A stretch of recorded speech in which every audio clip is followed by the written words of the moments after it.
Part 3 கூட பார்த்தீங்கன்னா ஒரு டெலிகாஸ்ட் ஆகும்போது கூட வந்த எல்லா அதாவது சோகால் ஹிட் மூவிஸ் தான் கூட வந்துச்சு.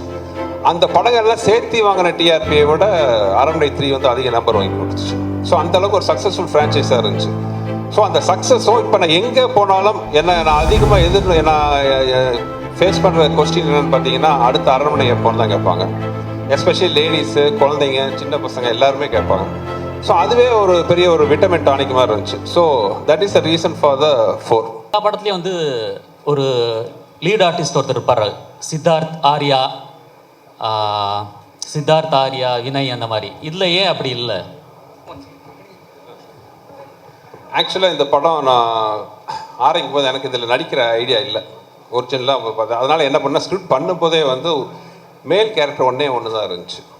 அப்படி தான் நம்ம ஆரம்பித்தேன். ஸ்கிரிப்ட் ஃபுல்லாக முடிக்கும் போது ஆக்சுவலி ஒரிஜினலாக வந்து ஒரு ஹீரோ தான் நடிக்கிறதா இருந்துச்சு. அவர் யாருன்னு தெரியும், மிஸ்டர் விஜய் சேதுபதி. பட் கொஞ்சம் சின்ன இஷ்யூ ஆச்சு. அவரும் ரொம்ப ஃபீல் பண்ணார். நான் ஏன்னா அந்த குறுகிய காலத்தில் ரெண்டு ரொம்ப க்ளோஸ் ஆகிட்டோம்.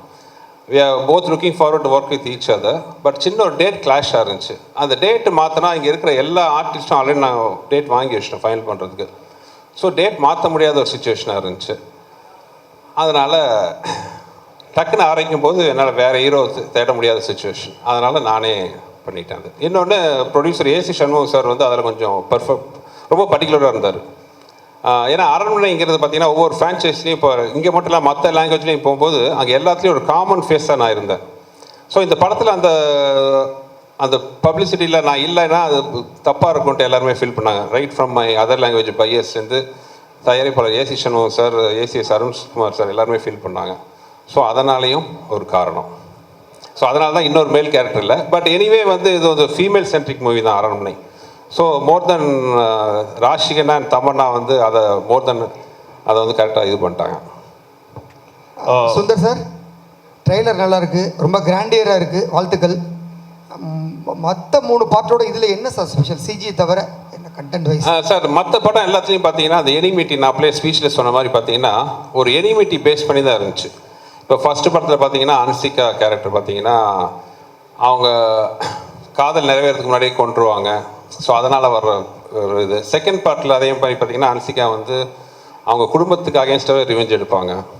தேர்ட் பார்ட்டில் ஆண்ட்ரியா வந்து அவங்க குழந்தைக்கு வாழ்வு கொடுக்க முடியாமல் செத்துருவாங்க. அந்த வெஞ்சன்ஸுக்கு வந்து ரிவெஞ்ச் எடுப்பாங்க. மாதிரி ஒரு பர்சனல் வெஞ்சன்ஸ் வச்சு தான் அந்த 3 பார்ட்டு இருந்துச்சு. பட் இந்த பார்ட் அப்படி இருக்காது. நான் ஸ்பீச்சில் சொன்ன மாதிரி ஒரு வேற ஒரு பேக் ட்ராப்பில் இந்த கதையை சொல்லியிருக்கோம். அது ரொம்ப ஒரு இன்ட்ரெஸ்டிங்கான விஷயமா இருக்கும். ஒரு அந்த மாதிரி ஒரு கெட்ட சக்திக்கும் ஒரு தாய்க்கும் நடக்கிற ஒரு போராட்டம் மாதிரி இந்த படத்தோட பேஸ் வரும். ஸோ அந்த விஷயத்தில் வந்து டோட்டலாகவே நீங்கள் அரண்மனை 1, 2, 3 பார்ட்டுக்கும் 4க்கும் பெரிய கான்ட்ராஸ்ட் இருக்குன்னு நான் நம்புகிறேன். அதாவது நாங்கள் நம்பி எடுத்திருக்கோம், ஆடியன்ஸ் பார்த்து அது சொல்லணும் அவங்களுக்கு பிடிச்சிருக்கான்ட்டு அந்த நம்பிக்கையில் எடுத்துருக்கோம். ஃபுல்லாகவே ஒரு வித்தியாசமான அரண்மனை நீங்கள் பார்க்கலாம் விஷுவலாக. இன்றைக்கி எல்லாருமே நாங்கள் க்ரீனில் உட்காந்துருக்கோம். அது காரணமே பார்த்தீங்கன்னா அந்த படம் ஃபுல்லாகவே வந்து ஒரு க்ரீனரியா, அதாவது ஒரு காட்டுக்குள்ளே இருக்கிற ஒரு ஊர், காட்டுக்குள்ளே இருக்கிற ஒரு அரண்மனை, காட்டுக்குள்ளே இருக்கிற ஒரு போலீஸ் ஸ்டேஷன், காட்டுக்குள்ளே இருக்கிற ஒரு கோயில், ஃபுல்லாகவே அந்த க்ரீன் பேக்ட்ராப்பில் இருக்கும். ஸோ அதனால தான் அந்த ஒரு சிம்பாலிக்காக தான் எல்லாம் க்ரீனில் இருக்கும். ஸோ இட் வில் பி ஒரு விஷுவலாகவும் ரொம்ப பிரமாண்டமாக இருக்கும். ஸ்கிரிப்ட் சைட்லேயும் பார்த்தீங்கன்னா ஒரு சேஞ்ச் இருக்கும். சுந்தர் சி சார், பெரும்பாலும் வந்து தமிழ் சினிமாவில் பார்த்தீங்கன்னா வந்து இந்த சீக்வல் இல்லைனா ஃப்ரான்ச்சைஸில் வந்து சக்ஸஸ்ஃபுல்லாக இருந்ததில்லை. 1, 2, 3 வந்திருந்தாலும் அந்த அளவுக்கு. பட் உங்களுக்கு வந்து 4th சீக்வல் வரைக்கும் அந்த ஃப்ரான்ச்சைஸியில் வந்திருக்கீங்க. பட் எல்லாமே இது வரைக்கும் போன 3மே சக்ஸஸ்ஃபுல்லாக இருந்துச்சு. திஸ் இஸ் த 4th ஒன்று.